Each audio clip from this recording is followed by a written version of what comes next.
Баршаңызға сәлем. Бүгін мен сіздермен картошкадан жасалған жұқа нанның рецептісімен бөлісемін.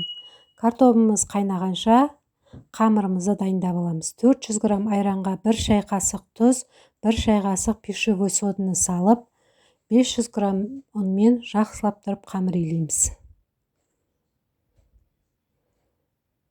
Қамырымызды әбден ие қанғанша илеп, қолға жабыспайтындай болу қажет.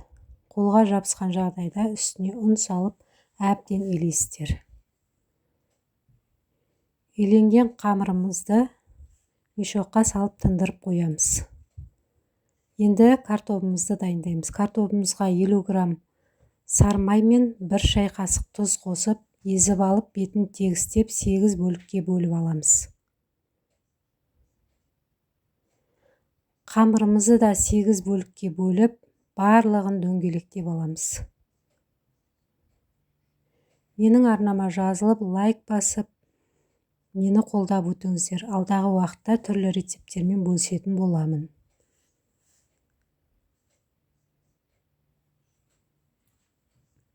Енді қамырымызды жұқа қылып жайып, дайын картобымызды үстіне салып, барлығын тегістеп жағамыз. Екі жағын бекітіп, артық қамырларын кесіп алып тастаймыз.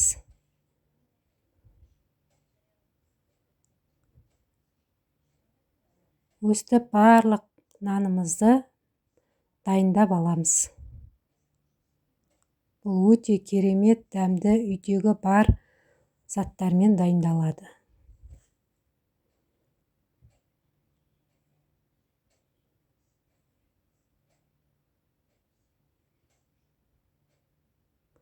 Барлық дайын болған нанымызды қызып тұрған тапамызға салып, екі жағын пісіріп аламыз.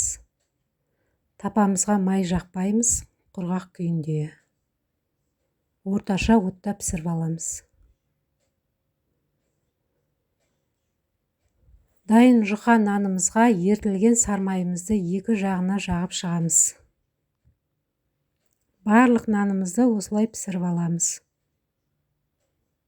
Менімен болғандарыңызға рахмет, ас болсын.